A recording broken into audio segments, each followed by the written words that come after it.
جا آ کے خزاں نے پوچھا اور ناگہاں قید میں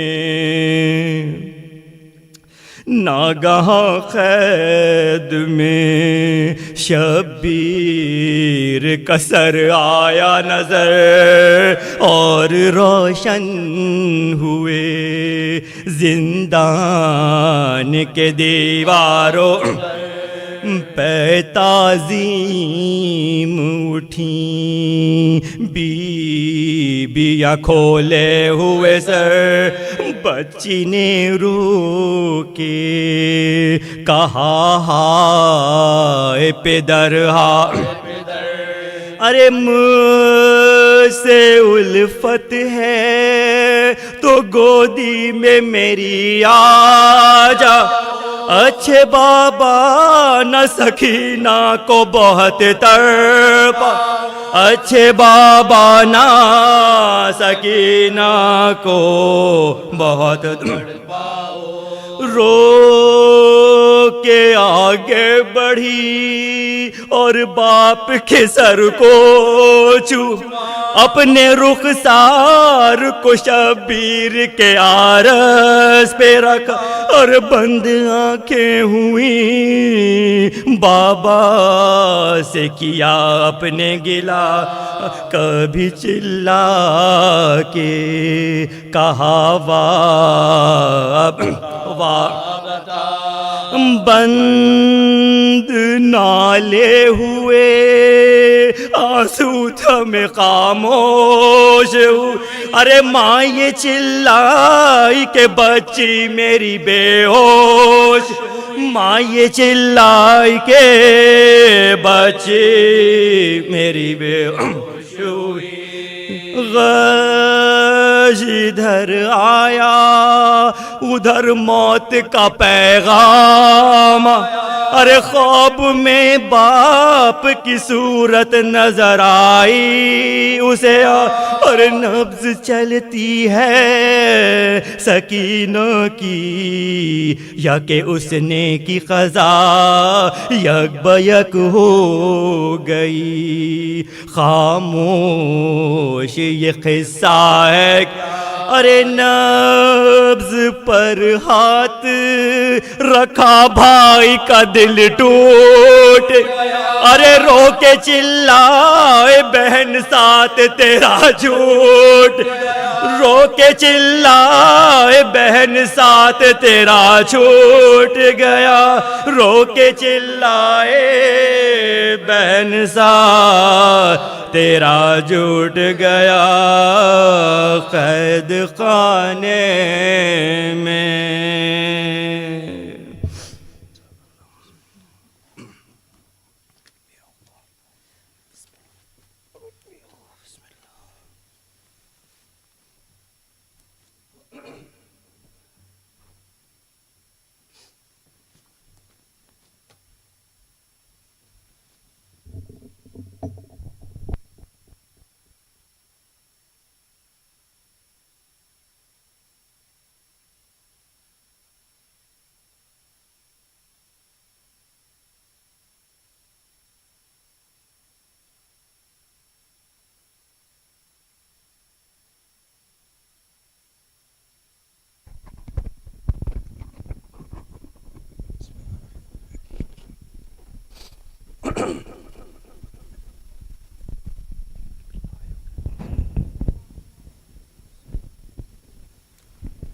رحم اللہ من یقرأ سورة الفاتحہ.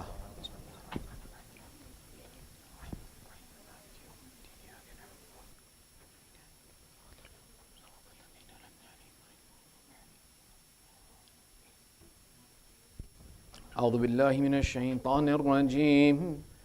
بسم اللہ الرحمن الرحیم. رب اشرح لي صدري ويسر لي أمري واحلل عقدة من لساني يفقهوا قولي. الحمد لله رب العالمين ثم الصلاة والسلام على سيدنا ونبينا وحبيب إله العالمين أبي القاسم محمد. اللهم صل على محمد وعلى آله الطيبين الطاهرين المأسومين واللعنة على أعدائهم أجمعين من الآن إلى قيام يوم الدين. أما بعد، فقد قال الله تعالى في محكم كتابه الحكيم: بسم الله الرحمن الرحيم. الذين آمنوا وتطمئن قلوبهم بذكر الله ألا بذكر الله تطمئن القلوب. آمنا بالله صدق الله العلي العظيم. اللهم صل على محمد وآل محمد. Your second salawat for love of Muhammad wa Ali Muhammad. And your loudest salawat for ta'ajil faraj sahib al-asr wa zaman. Allahumma salli ala Muhammad wa Ali.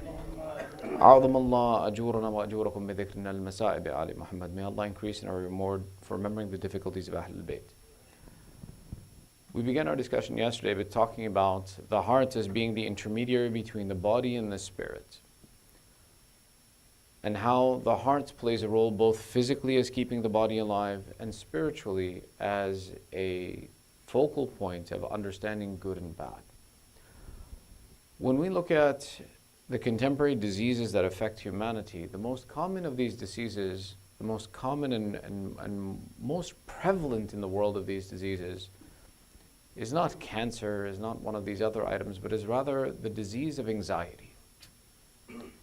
Anxiety is such a disease that it doesn't affix to one, for example, cause. It can be affixed to many causes. Anxiety about war, anxiety about health, anxiety about safety.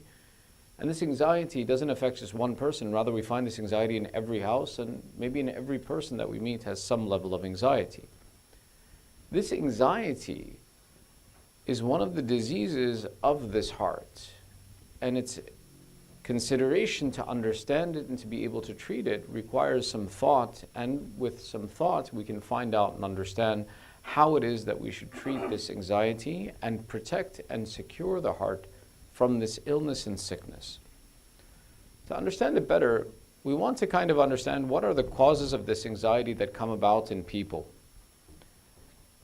Anxiety, there are three different descriptions for where it comes from. The first of these is the fear of the unknown.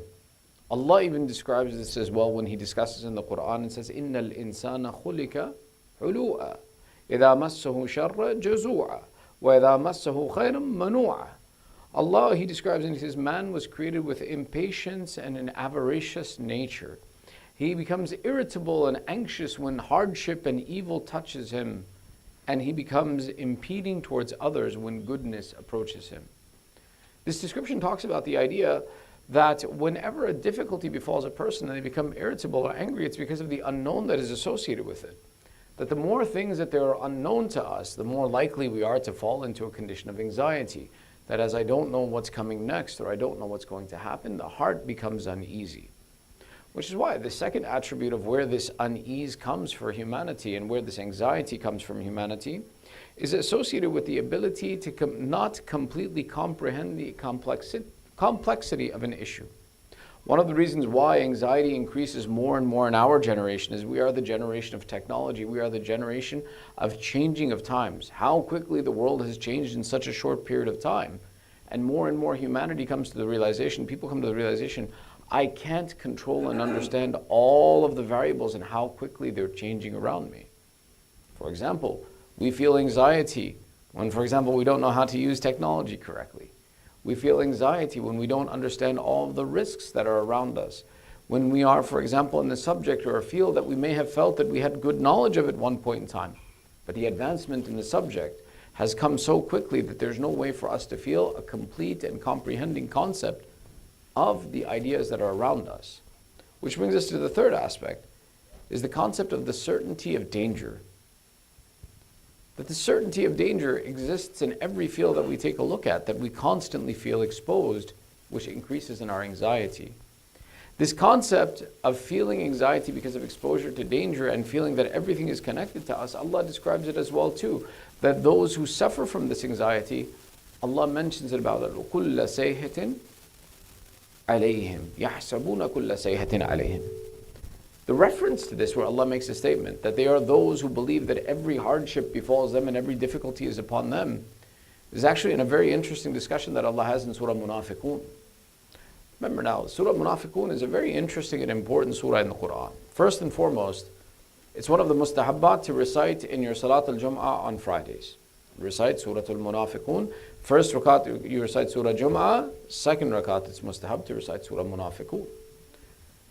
But the Surah Munafiqun is one of the important proofs to understand that when we hear an argument that says all of the people who are the companions of the Prophet are sources of guidance for us, all the people who are considered as ashab or anyone who saw the Prophet is a companion and is someone you can follow and who is a guide for you, Surah Munafiqun disproves this point. A munafiq is a hypocrite. This surah being revealed in the time of the Prophet was an explanation to believe and to show that there were hypocrites in the time of the Prophet, and those who claimed to have faith actually did not have faith.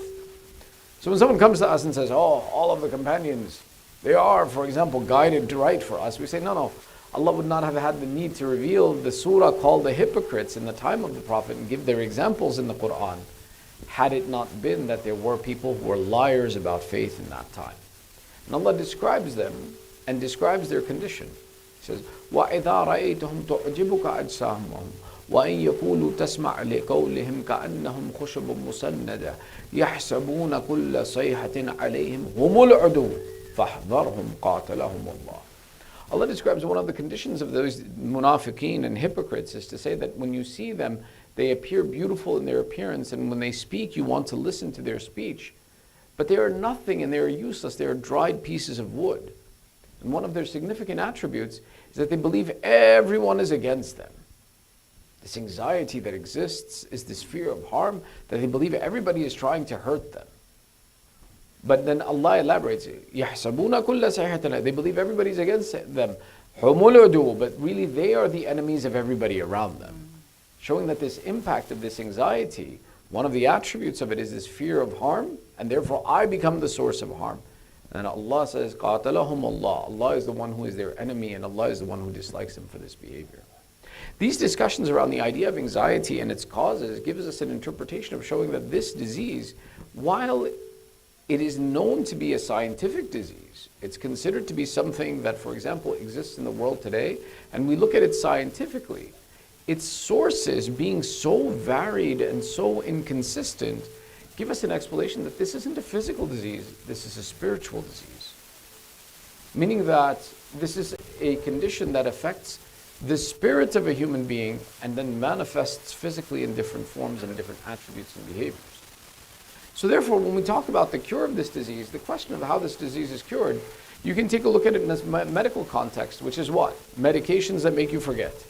You completely lose context, completely disassociate with reality, and this will cure your anxiety.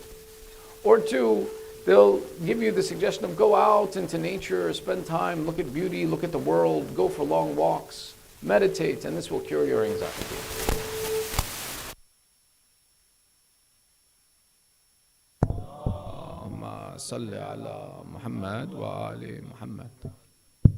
But the reality of this disease, as it is a spiritual disease, the truth and the cure of this disease will not be physical attributes, but will be spiritual attributes.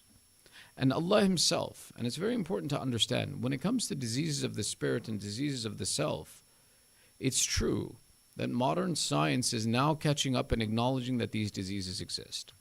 And in our own communities, we have a problem appreciating that these diseases do exist. And let me explain why. Think historically. When, for example, science was very limited, someone died, we said they died, and they died. Then as science improved and technology improved, we came to the realization, oh no, sometimes there's something called cancer, and that cancer can cause a person to go through extreme sickness, and then we learned there's a way to cure it. If you ask the people when that technology started, they would simply say that, oh, someone's going to die, they're going to die, there's nothing to do about it. And what do we say? We said, no, now technology allows us to offer a cure and a healing for the ailment that exists in the body, and it takes some research, and it's something new and different. And after some time, society caught up and accepted the fact that, okay, one of the reasons someone just dies is because within them is a disease, and we can cure that disease. Similarly, in our time frame today, this concept of anxiety and mental health, historically people said there was just dua, that you pray and you'll get to cure. But as science and technology improved, we realized, no, there's a significance and a presence of a sickness that can exist in a human being, that exists within the mind, and that there are ways to treat it. And if we treat this sickness, a person can get healthy again, and they can have a better quality of life. But the truth is that while technology and science and modern environments and healthcare are catching up with this, Islam has addressed this from the beginning. But the interest in Islam addressing this, and it's been addressed not in general terms, no, in specific terms of how to deal with these issues and how it is that we overcome this anxiety, is on the principle of the fact that Islam is the tool by which spiritual diseases are cured. So why? We may not see the reference and the discussion around cancer within the Quran. Why? The physical ailments, Allah gave us the physical knowledge of how to interact with them and to work with them. He gave us knowledge of the body and showed us how the body is formed and what its processes are, so that we have the right and the ability to manipulate it. But when it came to the spirit, as we mentioned yesterday, that the spirit is something that comes about by the command of Allah, and you don't have knowledge about it except for a little bit. Therefore, if the spirit exists and a disease exists within it, and man does not have the ability to understand the spirit, then it is Allah's obligation to give the education about how to cure the spirit. So when we look at these diseases, you can try a physical cure for them. You can go through the physical processes, but it's a limited response in solving the problem. It's a temporary solution. It's a band-aid to the problem. Why? It addresses half of a human being. It addresses the physical element. It doesn't address the spiritual element. Which is why when we come to the concept of mental health discussions today, the discussion of mental health solutions and sciences and technology today is not bad. It's a good thing. But it can't be looked at as a complete cure. Because again, it only addresses half of the human being. It assumes the origination of this sickness in the physical self.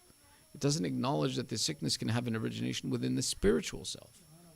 And if the disease exists within the spirit, then the solution has to come through the spirit.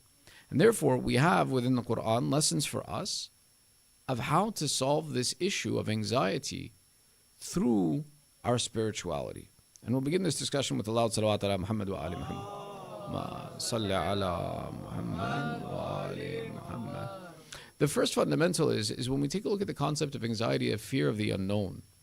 That fear of the unknown relies on the power of man to be able to solve and to comprehend the concepts in front of him, which is why the fear of the unknown is then elaborated in what? In the concept of that a concept cannot be completely comprehended, or two, that danger is imminent in happening to you.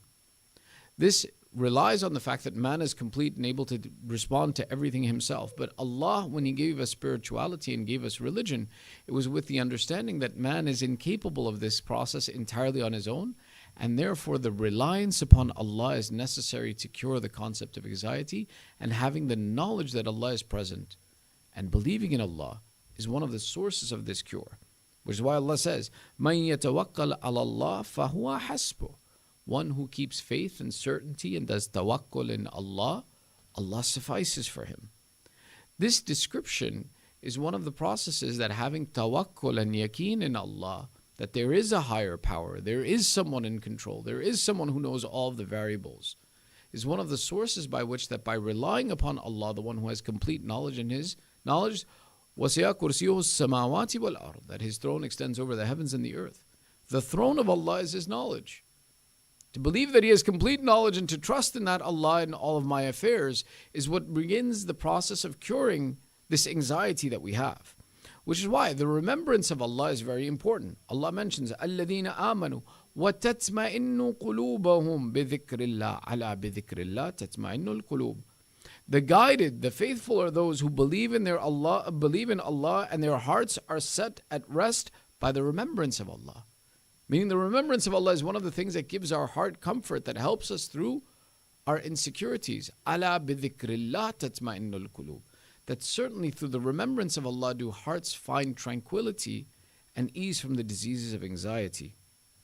It's that belief that Allah is in control and the acknowledgement that where my ability falls short, that Allah is present. Which is why we see even in the wasiyah that Imam Ali gives to his son, Imam Hussain, he explains it and he says, whenever you face difficulty, place your back against the firm rock and having certainty in Allah. That Allah, if He is present, then no matter what you are facing, know that He is the one who is in control of the affair. If we can come to that conclusion that Allah brings about the goodness and the harm, we can overcome the difficulties we face. And Allah points to this. He says, قُلْ لَن يُصِيبَنَا إِلَّا مَا كَتَبَ اللَّهُ لَنَا هُوَ مَوْلَانَا وَعَلَى اللَّهِ فَلْيَتَوَكَّلِ الْمُؤْمِنُونَ. And Allah explains, and He says in Surah At-Tawbah, that never shall anything afflict us other than what Allah has prescribed for us. إِلَّا مَا كَتَبَ اللَّهُ لَنَا. That the source of insecurity, that how can I be in control of what's going to happen to me next, is the one who has itminan and certainty in the presence of Allah and ponders over the existence of Allah and the knowledge that they are created with purpose. This helps them understand that nothing can go beyond the command of Allah. And which is why Allah says, one who has certainty that nothing happens except what Allah prescribes for us, and that Allah is the master of all of the affairs. And this is where the believers rely on Allah. This concept of reliance in Allah is not something that can be forced into an individual. Rather, it comes from two aspects. The first of these aspects is thoughtfulness, is consideration. The consideration of the knowledge that Allah is present. And this is one of those things that becomes an intellectual proof of realizing that everything that exists with purpose and benefit. I'll give you an example. There's a famous story of an atheist who came to debate in the court of the king of the time of Al-Mahilli. And when the atheist comes, he comes to the court of the king. He says, I am a famous atheist. I've debated many religious men. I want to debate your religious men to prove to you that my atheism and lack of the existence of God is more truthful than your religion. The wazir says, the king turns to the wazir and he says, who's available to debate this man? He says, I recommend having him debate with Hilli. Hilli's not far. We can call him. So sure enough, they go to Allama Hilli and they invite him and they said, an atheist wants to debate you. Would you set a time and availability to come to the court of the king and debate with the atheist? Hilli says, sure, Friday, 6 p.m., let's go, we'll have a debate. So the wazir comes back, tells the king he's agreed, tells the atheist, Friday come at 6 p.m., we'll have a debate, and we'll invite the people to watch and see. And this is what the atheist wants, because his goal is to disprove to society religion. Religion's bad, according to him. So the atheist is happy. The king, wanting to prove the validity of his religion, the religion of Islam, says, gather the people, the court fills up, Friday 6 p.m. comes. Everybody's there, court's full, seats are set. Hilli doesn't show up. Hour passes, 2 hours pass. Hilli eventually strolls in. And the atheist turns to the king and he says, what kind of disrespect is this? He set the time and he's not here on time. So the king turns to the vizier and he says, the atheist has a point. You know, he's a philosopher, he's famous. Hilli set the time, Hilli didn't show up on time. So the vizier turns in the middle of the court and he says, Hilli, why are you late? Allama Hilli replies and he says that, well, you see, it's not my fault. To get here, I had to cross a river. But there was no boat. So I stood by the river and I waited. He says, eventually, I saw a tree fall into the water, and the tree eventually broke up into the shape of a boat. When it broke up into the shape of a boat, I sat in the boat, and eventually it brought me over. But it took time. It didn't happen on its own. It took a while to happen. The atheist turns and now addresses Allama Hilli in the middle of the court. He says, what kind of a fool do you think I am that would believe this story? That a boat could come into existence on its own and that's what took time? And Allama Hilli replies and he says, you have a problem with a boat coming into existence on its own, but you want me to believe that the entire universe came into existence on its own? That all it needed was time and all this happened because of time? If you can't believe a boat can come into existence, how can I believe the universe comes into existence? The significance is that the thought process in yaqeen and taking a look at the intelligent design that exists in the world and spending that time to look at the world and the realization that all of this has someone who controls it and brings into existence is overwhelming without thought. Atheism spreads why? Because the idea that someone could control all of these variables simultaneously seems impossible to us. Seems beyond our comprehension. If I give you, for example, this fan in the middle of the room and I tell you it came into existence on its own, you would say that's impossible. I can see the intelligent design here. Why? Because I can comprehend that someone needs to take these elements from different places and bring them together to make this fan into existence. But when I tell you that this entire universe, with all of its elements, with all of its materials, with all of its law and structure, has a creator behind it, the ability to comprehend that someone has the ability to maintain all of these things simultaneously seems impossible. It seems too grand of a concept. What happens is we're trying to take Allah and minimize Him into the capacity that our brain can handle. It's not possible. The might of Allah is such, the greatness of Allah is such, is that if we were to try and comprehend Him, we can't. But the realization that He exists has to be from the fact that we can see the juz'iyat, the parts of what Allah has created, and come to the conclusion that the kulliyat, if something is created by Allah, then everything has to be created by Allah. If I can prove one of these, it's sufficient for me to believe that all of it is from Allah. That's that one initial concept, that tawakkul and the trust in Allah is to believe that if there is a creator and to acknowledge that there is a creator, and if there is a creator, then that means life has purpose. If life has purpose and the creator is aware of everything, then how can it be that anything that happens to me is outside of the control of Allah? Let's go a step further. If it is in the control of Allah, and Allah created me with purpose, why would He do something bad to me? Why would He cause harm to me? The conclusion of this comes to the point where the more time I spend on this, and ala bi dhikrillah tatma'innul qulub, that the thought of Allah and thinking about Allah gives my heart comfort, is that if I realize that Allah is nothing but goodness, that means whatever difficulty I'm facing is good for me. The difficulty is not bad. It serves a purpose and it has a reason of accomplishing a goal. That goal is the end success of what this life is for. That goal is to serve the fact that we were created for eternal existence, and that eternal existence should be good, not bad. And to get to that good eternal existence, I need to go through these difficulties to achieve that result. And the philosophy in this goes very lengthy, but the discussion comes to the point of saying is that realization that Allah is pointing to, and He says, "Qul لَن يُصِيبَنَا إِلَّا مَا كَتَبَ اللَّهُ لَنَا." That nothing happens to me except that Allah is aware of it and Allah creates it with a purpose. This brings us to the conclusion that there is goodness in whatever Allah commands, and that knowledge that Allah is present and whatever He does is good makes me realize that whether it's a sickness that befalls me today, whether it's something good that happens to me tomorrow or something bad that happens to me tomorrow, it's in the service of a greater purpose, and the one who gave me that purpose is always correct. The second element of this, Sallu ala Muhammad wa ali Muhammad. Ma salli ala Muhammad wa ali Muhammad. As I mentioned, there's two steps to the process of overcoming this anxiety. One is the thoughtfulness in Allah. The other is the concept of salat and prayer. This prayer is one of those physical attributes and physical elements that has a spiritual impact. That when we go through this salat and perform this physical action, it has for us a connection to the spirit and a connection to Allah. Which is why, look at the verses we began our discussion with from Surah Al-Ma'arij, right? We mentioned, إِنَّ الْإِنسَانَ خُلِقَ هُلُوعًا, that man was created impatient with haste. إِذَا مَسَّهُ شَرَّ جَزُوعًا, and if he is impeded by hardship, then he becomes irritable when evil bothers him. وَإِذَا مَسَّهُ خَيْرٌ مَنُوعًا, and if goodness comes to him, then he becomes one who impends others from it. إِلَّا الْمُصَلِّينَ.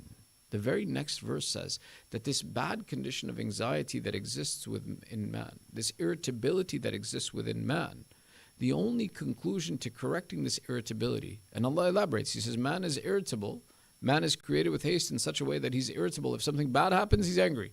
If something good happens, he stops others from it.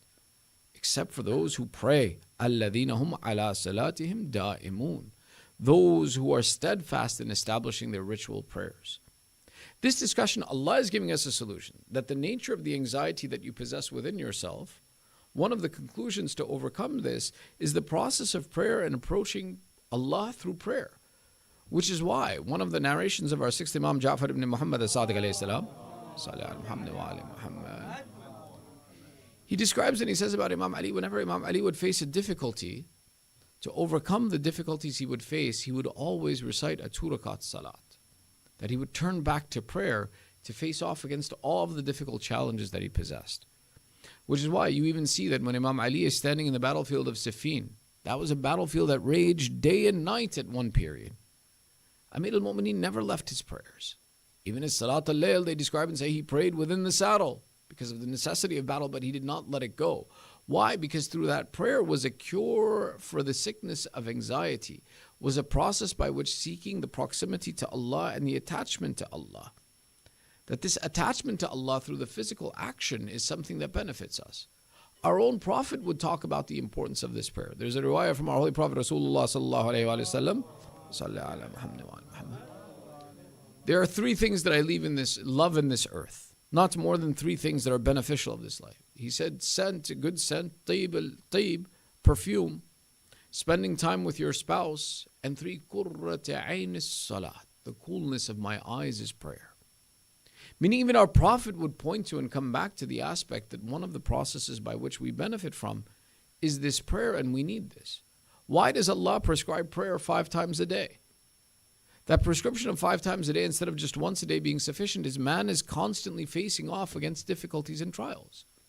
And the reminder of how to overcome these difficulties and trials is gone through the process by going back to Allah through the process of salat. That consistency of prayer eases the heart and has a spiritual impact within ourselves, which is why we talk about and we say, Inna salata tanha anil fahsha'i wal munkar. That the protection that certainly prayer keeps you away from, separates you from fahsha, which is indecency, and munkar, which is sin. These are the attributes that a person promotes to and goes closer to when they go through the process of insecurity internally. My insecurity is what leads me to sin many times. My insecurity, my doubt in my future leads me to the process of thinking bad of others. My doubt in being able to be satisfied in life is what causes me to go down the path of seeking satisfaction through any means possible.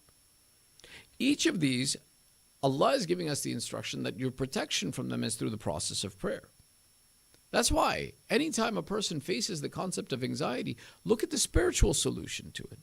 And the spiritual solution is to turn back to salat, to offer 2 rakats of prayer in a state of difficulty, to go back and look at and see what it is that Allah possesses for us, which is why we say, قَدْ أَفْلَهَ الْمُؤْمِنُونَ الَّذِينَ هُمْ فِي صَلَاتِهِمْ خَاشِعُونَ. Look at the start of Surah Mu'minun. Allah describes and says the condition of the believer is the one, that the successful believer is that one who in his prayers is fearful of Allah and remembers of Allah.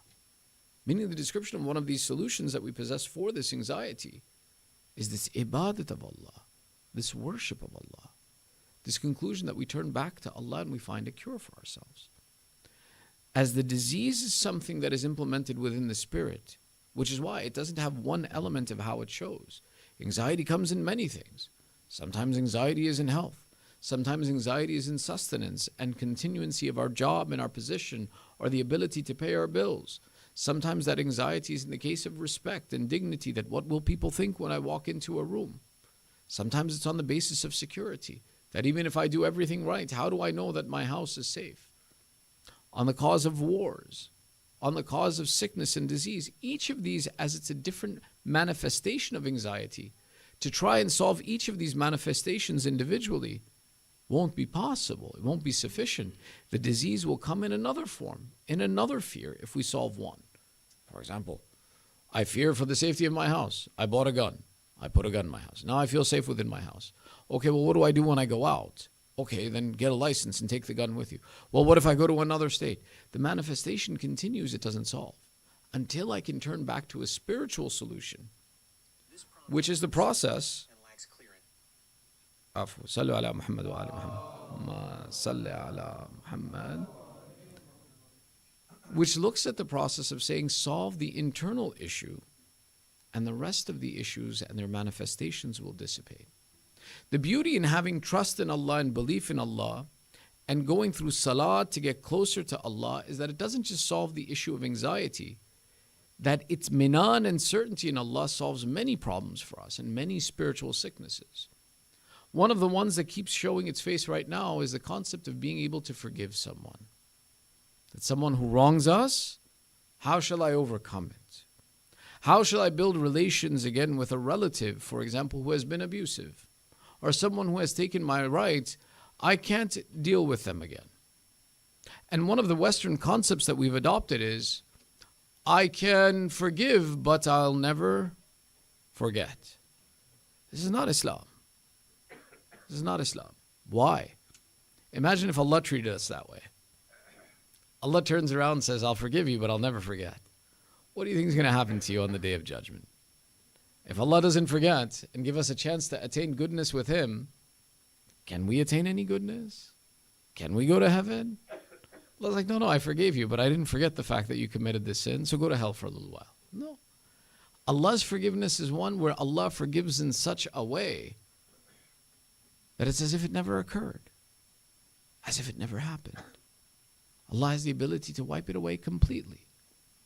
And we count on that forgiveness from Him.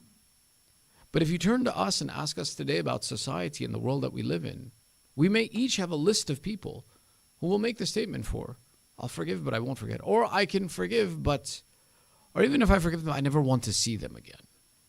I never want to have a relationship with them again. Or I don't want to speak to them again. In some cases, this is justified. But the one who has itminan and certainty in the presence of Allah, this isn't how they look at the world. The one who has certainty in Allah looks at the world the way Allah wants them to, which is why Allah describes the condition of the mu'mineen. Al-kadhimin al-ghayth wal-afina anin nas wallahu yuhibbul muhsinin. That the believer who has certainty in the presence of Allah, when someone upsets him or puts him through a difficulty, the first thing the mu'min does, Allah describes and says, was kadhimin al-ghayth. They control their anger. وَالْعَافِينَ عَنِ النَّاسِ. And they go and then they forgive that person as well too. Not simply that I didn't respond to your actions with anger. No, I even forgave you for this action. And not just that, it goes even further. وَالْعَافِينَ عَنِ النَّاسِ وَاللَّهُ يُحِبُّ الْمُحْسِنِينَ. You did me harm, Allah loves those who do goodness, I do goodness to you. This was the attribute that we would see described in the Ahlul Bayt, where, for example, a servant who is pouring water over the hands of the Imam for the Imam to wash his hands. The servant accidentally lets go of the jug of water, and it hits the Imam in the head. The Imam looks up. Immediately the servant begins reciting, وَالْكَاذِمِينَ الْغَيْثِ. The Imam replies, I forgave you. I let go of my anger. I'm not upset. وَالْعَافِينَ عَنِ النَّاسِ. I forgave you this mistake that you made. وَاللَّهُ يُحِبُّ الْمُحْسِنِينَ. The Imam says, I freed you for the sake of Allah. Meaning the completion of the example is one who has the understanding of the presence of Allah, doesn't become overcome by anger, does not become someone who can't get past this. They look at and they have certainty and tawakkul in Allah that Allah is the one who is the best of provider of solutions. Which is why people would ask this question as well too, that they would say that, oh Allah, oh Rasulullah, I want Allah to give me revenge for what happened to me. I want Allah to take account for me. Fine, I will let it go in this world, but Allah will take account. It's very true, Allah takes account. But when it comes to the believers amongst themselves, the way that we want to treat is the way Rasulullah would describe, and he says, on the Day of Judgment, Allah will give you the opportunity. You will present before Allah with the complaint that you have from your believing brother. Allah at that point in time shows you a place in heaven, something so amazing and appreciative to an individual that they become overcome by this, in which the angels explain and say, Allah has designated this place for you if you were to be the one who forgives. And in that moment, you'll let everything go because of the pleasure of Allah. Meaning that those who can't, for example, get past this, but they have certainty in Allah, then on the Day of Judgment, Allah promises, I'll fulfill you. I'll still satisfy you. But to imagine the level of satisfaction that we attain with Allah, if our itminan and certainty Allah was strong enough that I don't need to be angry with this person, I can forgive for the sake of Allah, imagine how much more He'll give me. That's why this concept of coming back to the dhikr of Allah and the remembrance of Allah and the ibadat of Allah go through the process of raising not just and fixing the issue of anxiety, but of anger, of frustration, of difficulties in day-to-day life and finding satisfaction in life, finding happiness in life. That those issues that we go through in life don't become the cornerstone of our heart and our character, is when this heart becomes pure and clean for the sake of Allah. It's difficult, it's challenging. But we have examples that teach us how to do this. When we talk about, for example, the Masa'ib of Karbala, and you talk about all of the difficulties that befell these people, you look and see that two of the greatest of masa'ib that we remember today are the children of Rabab. One is Ali al-Askar, that 6-month-old infant whose masa'ib till today, 1400 years later, are recited for the difficulty that Abu Abdullah felt in that moment. The heart of that mother who lost a child like that. And the other of her children, this Sakina, whose masa'ib we mentioned yesterday. That mother who loses 2 children like this, could you imagine that mother ever overcoming these difficulties? Could you imagine that mother to have any life beyond this? And it's true. One of the important events in history that you'll notice is almost all of the women present in Karbala die within 1 year of the event of Karbala. Even the Shahadat of Sayyidah Zainab is only 1 year afterwards. 62 after Hijrah is noted as the year of Shahadat of Sayyidah Zainab. 1 year. 61, Karbala. 62, Shahadat of Sayyidah Zainab.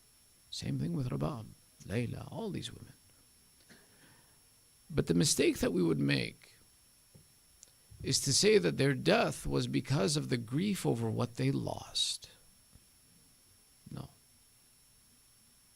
Their grief was over the loss of the son of Zahra. Their grief was the loss over the Hujjah of Allah. The examples of this talk about and say that when one of the companions came to the house of Imam Zain al-Abidin, he says, the middle of the day, the heat of the day, I entered the house of Imam Zain al-Abidin. I saw that in the sahan and courtyard of his house, under the heat of the sun, some of the women were standing there under the sun. I imagine to reprimand the Imam that how unfortunate that the serving women of your house, you keep them under the sun in the heat of the day. All people seek shade in this time of day, and yet you keep your servants under the sun. Yabna Rasulullah, this is inappropriate. You shouldn't do such a thing. In reply, Imam Zain al-Abidin cries and he says, these aren't the servants of my house. These are the women of Banu Hashim. These are the daughters of Rasulullah. The companion complains, he says, Yabna Rasulullah, why would the daughters of Rasulullah be under the open sun in this heat? Why would they do this? He says they stay in this condition because they mourn for Abu Abdullah. That they say, we left the body of Imam Hussain, the son of Zahra, under the open sun. They swear they will never take shade again until it is that they leave this world. They describe and say that this was one of the promises that Rabab had made, that she had sworn in her anger at the death of Imam Hussain, not the anger of the death of Ali al-Askar. Remember that mother, her son could not be brought into the tent out of fear that the other children would die, looking at the condition of Ali al-Askar. She looked at her son and said, Amithluka ya Nahar. Oh, Asghar, like you, their entire throats and necks are cut. But she was not upset about this. They describe and say the Shahadat of Sakina, who Sayyidah Zainab is the one who prepares the body. Sajjad is the one who buries the body. Oh, the mother's heart, how was it that she withstood such a difficulty? Some of the Maqatil mention the ghurbat of Sakina was such. A small hole was dug in the corner of the cell. They had nothing to bury the child with. Imam Zainul Abidin had a piece of cloth that he would pray on. He wrapped his sister in a piece of cloth he would pray on. Buried his sister in the corner of the Zindan. Yet Rabab never cried for that. They describe and say Rabab, upon leaving the Zindan, swore that my Hussain, the son of Zahra, was left under the open sun. I could not cover the body of my master. Rabab will never take shade again in this life.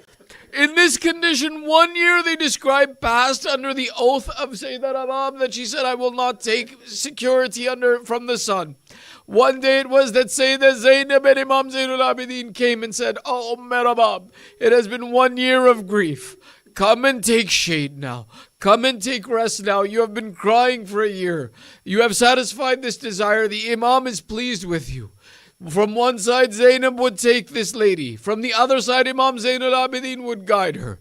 As they brought her to the shade, she raises her hands in dua and says, "Oh Allah, fulfill my oath. I do not want to break my oath." They say before she reached the shade, her soul left her body over the grief of Abu Abdullah. And Abu was that one who fulfilled her oath even till the last minute. ألا لعنة الله على القوم الظالمين وسيعلم الذين ظلموا أي منقلب ينقلبون إنا لله وإنا إليه راجعون رضا بقضائه وتسليما لأمره. We raise our hands in dua. ندعوك باسمك العظيم الأعظم الأعز الأجل الأكرم 10 times.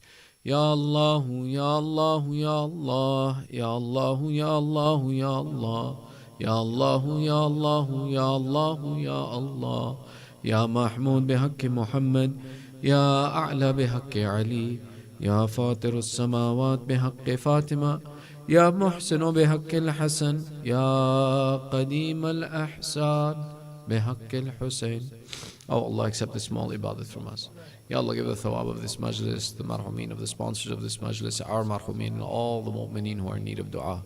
Oh Allah, we have gathered here with hajat by the right of the mention of Ahlul Bayt in Quran. Fulfill our hajat. Ya Allah, protect our hearts from the sicknesses of the heart. Protect us from anxiety. Protect us from the diseases of the soul. Ya Allah, there are those amongst our families, our communities that are suffering through sickness and disease. Give shifa'at to the mu'mineen wherever they are. There are those who are suffering through insecurity and war and strife in this time. Ya Allah, give aman to the believers wherever they are. Oh Allah, keep our children on the upright path of Islam. Ya Allah, make us and our families from the upright supporters of the Imam of our time. Hasten the reappearance of the Imam of our time and entitle us to the ziyarat of Abu Abdullah in this world and the shafa of Abu Abdullah in the hereafter. One Surah Fatiha with your loudest of salawat ala Muhammad wa ali Muhammad. Allahumma salli ala Muhammad wa ali Muhammad. Bismillah ar-Rahman ar-Rahim.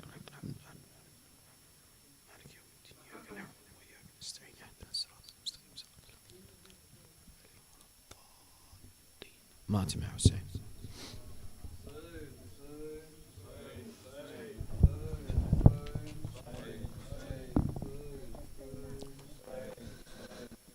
مجبور ہوں بہنا تمہیں دفنا نہیں سکتا قیدی ہوں سکینہ میں کفن لا نہیں سکتا تابوت اٹھانے کو نہ اکبر ہے نہ عباس ہاں تابوت اٹھانے کو نہ اکبر ہے نہ عباس میں اہل وطن کو یہاں بلوا نہیں سکتا لاشا میں اکیلے ہی اٹھاؤں گا تمہارا ہاں لاشا میں اکیلے ہی اٹھاؤں گا تمہارا غیروں سے تیرا لاشا میں اٹھوا نہیں سکتا بہنا انہی کپڑوں میں تمہیں دفن کروں گا ہاں بہنا انہی کپڑوں میں تمہیں دفن کروں گا مجبور ہوں ننا سا کفن لا نہیں سکتا قیدی ہوں سکینہ میں کفن لا نہیں سکتا. یا حسین یا حسین یا حسین یا حسین یا حسین یا حسین یا حسین یا حسین یا حسین یا حسین یا حسین یا حسین یا حسین یا حسین یا حسین حسین یا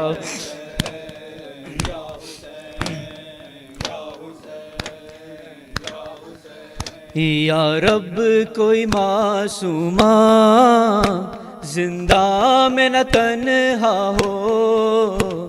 یا رب کوئی معصومہ زندہ میں نہ تنہا ہو.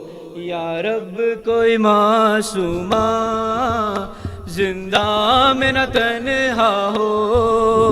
یا رب کوئی معصومہ زندہ میں نہ تنہا ہو.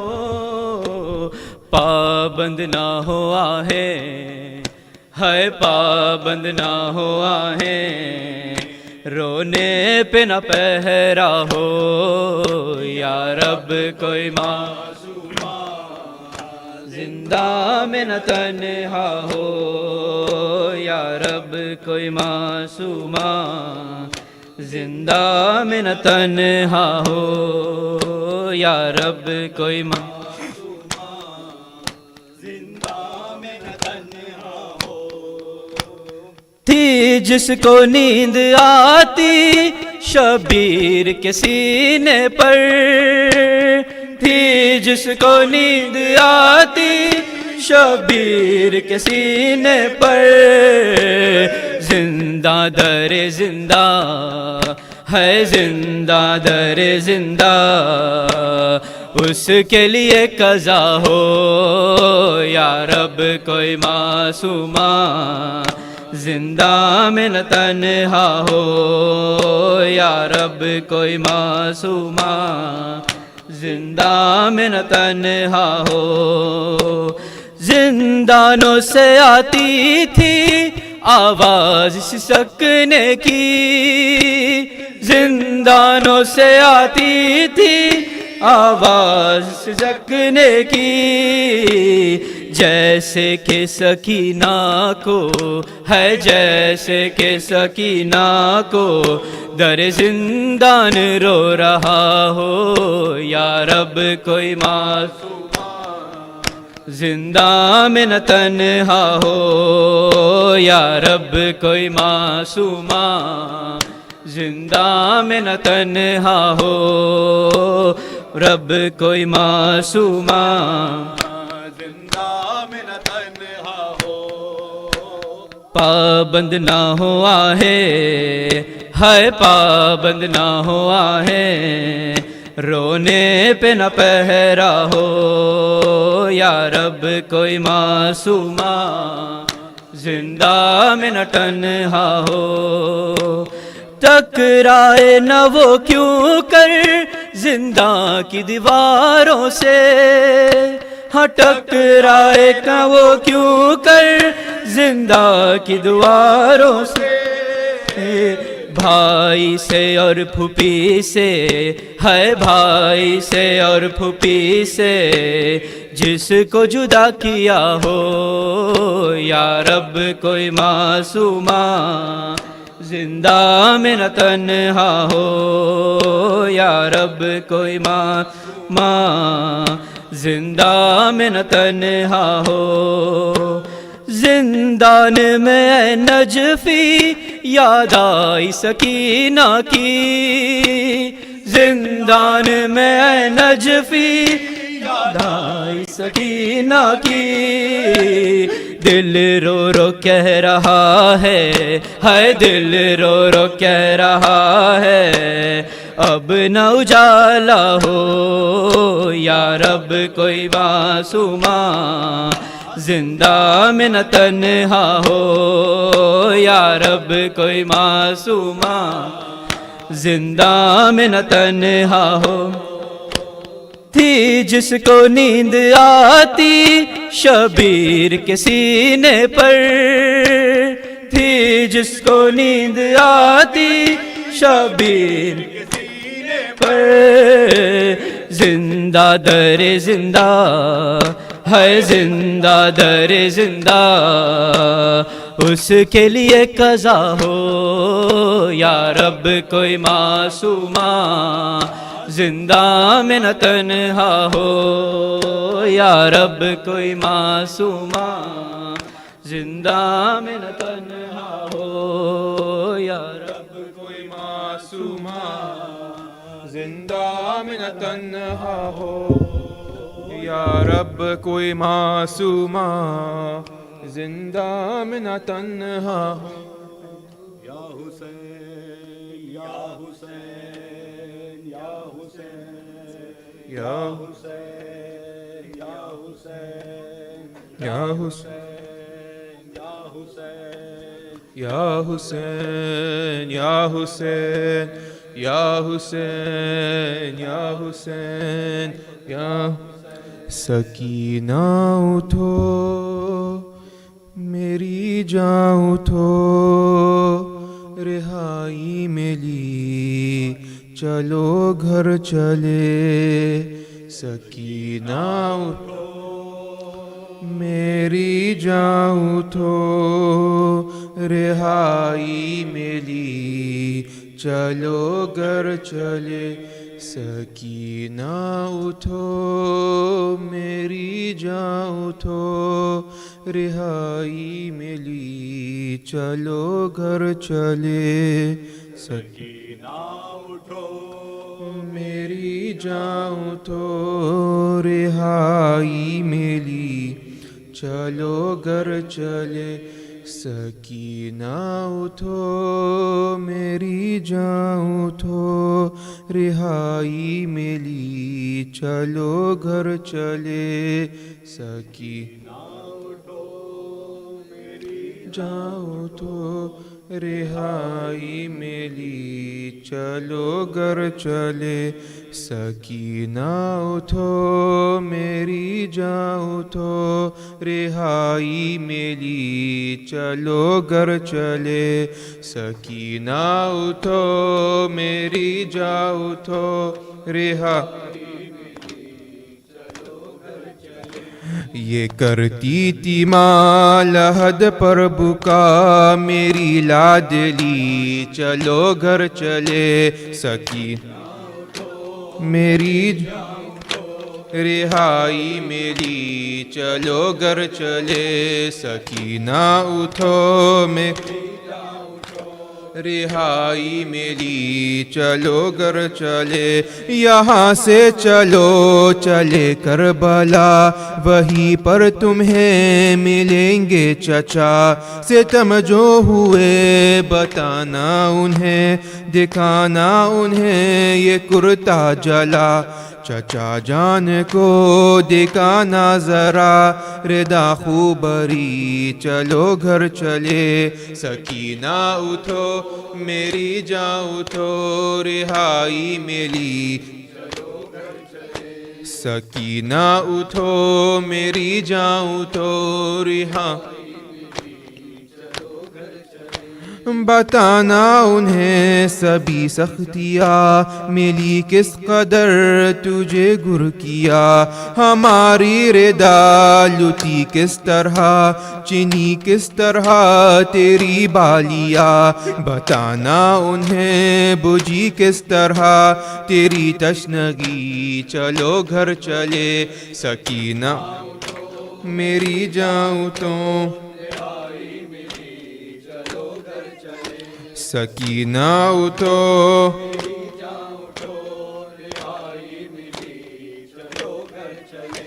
پدر سے ملو تو دل جوئے ہو بتانا انہیں بہت روئی ہو. قسم لو اگر تمہارے بنا سکینہ کبھی کہیں سوئی ہو. لحد باپ کی ملے جب تجھے تو کہنا یہی چلو گھر چلے. سکینہ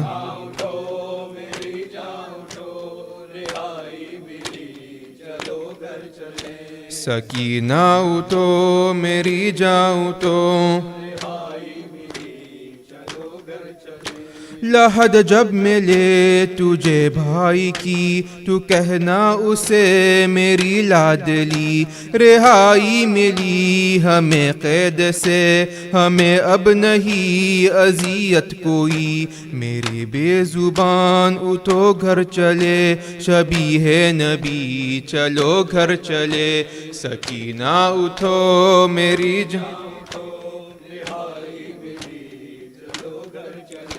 سکینہ اٹھو میری جاؤ تو رہائی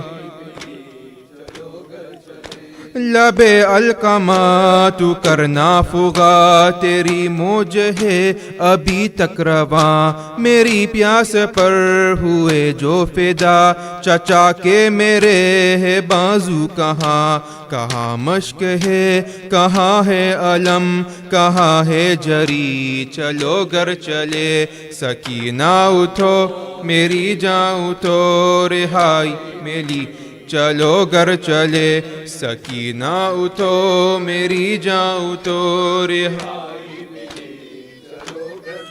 یہ کرتی تھی ماں لحد پر بکا میری لادلی چلو گھر چلے یا حسین اپنے بابا کی لاڈلی ہوں میں مجھ کو پردیس میں رلاؤ نا اپنے بابا کی لاڈلی ہوں میں مجھ کو پردیس میں رلاؤ نا گوشوارے میں خود اتارتی ہوں تم تماچے مجھے لگاؤ نا اپنے بابا کی لاڈلی ہوں میں مجھ کو پردیس میں رلاؤ نا اپنے بابا کی لاڈلی ہوں میں مجھ کو پردیس میں رلاؤ نا مار ڈالا ہے میرے بابا کو ان کے لاشیں کو میں سنبھالوں گی اپنے ننھے سے زخمی ہاتھوں سے تیر ان کے سبھی نکالوں گی چھوڑ جاؤ یہی سکینہ کو ایسے قیدی مجھے بلاؤ نا اپنے بابا کی لاڈلی ہوں میں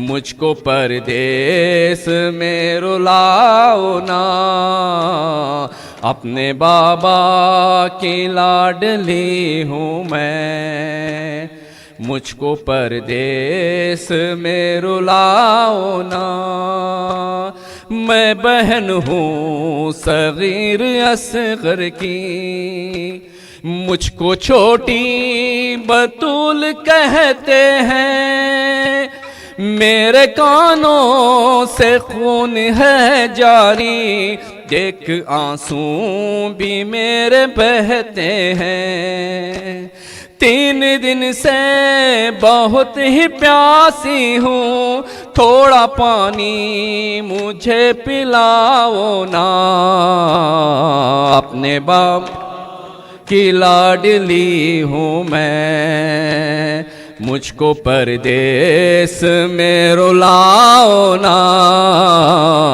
اپنے بابا کی لاڈلی ہوں میں مجھ کو پردیس میں رلاؤ نا مجھ کو سجاد ڈھونڈتے ہوں گے میری پھپھیاں تڑپ رہی ہوں گی بیٹھ کر راکھ پر وہ خیموں کی چھپ کے سسک رہی ہوں گی میں نے اپنوں کے پاس جانا ہے للہ ان سے مجھے ملاؤ نا اپنے لی ہوں میں مجھ کو پردیس میں رلاؤ نا باقی لاڈلی ہوں میں مجھ کو پردیس میں رلاؤ نا میرے غازی چچا اگر ہوتے تو مجھے اس طرح ستاتا نا ارے مجھ کو بالوں سے یوں پکڑتا نا خون کانوں سے یوں بہاتا نا بے رحم چھوڑ میرے بالوں کو ایک یتیمہ پہ ظلم ڈھاؤ نا اپنے بابا کی لاڈلی ہوں میں مجھ کو پردیس میں رلاؤ نا حسین حسین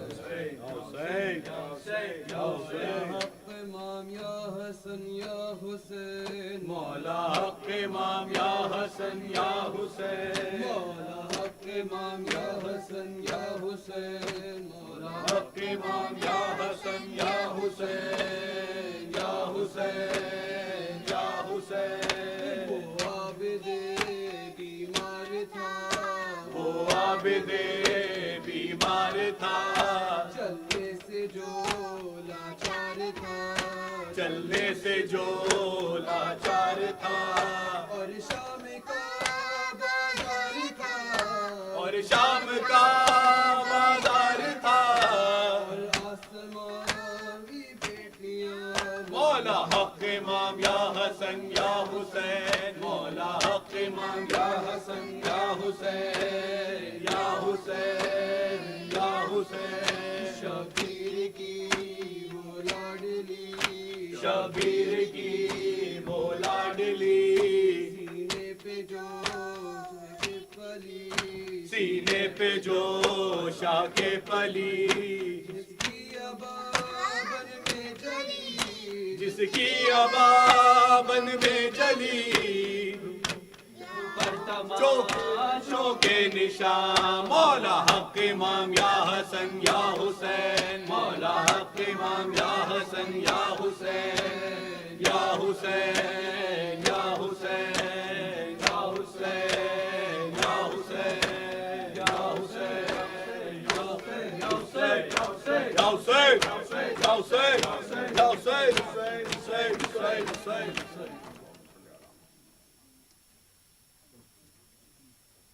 السلام عليك يا رسول الله السلام عليك يا أمير المؤمنين السلام عليك يا خديجة الكبرى السلام عليك يا فاطمة الزهراء سيدة النساء العالمين السلام عليك يا حسن المجتبى وارث أمير المؤمنين السلام عليك يا أبا عبد الله وعلى الأرواح التي حلت بفنائك عليك مني سلام الله أبدا ما بقيت وبقي الليل والنهار ولا جعله الله آخر الأحد مني لزيارتكم السلام على الحسين وعلى علي بن الحسين وعلى أولاد الحسين وعلى أصحاب الحسين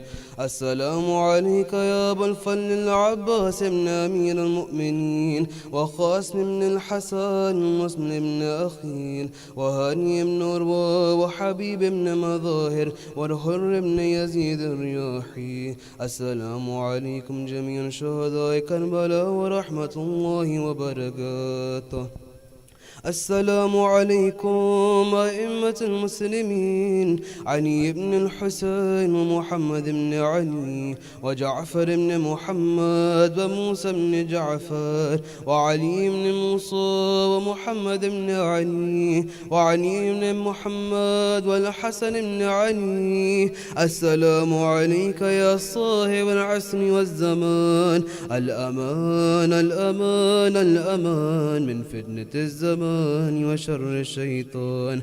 السلام عليك يا شريك القرآن. السلام عليك يا مظهر الإيمان. السلام عليك يا إمام الإنس والجان. عجل الله تعالى فرجك وسهل الله تعالى مخرجك وظهورك وجعلنا من أنصارك وأوانك. السلام عليكم ورحمة الله وبركاته.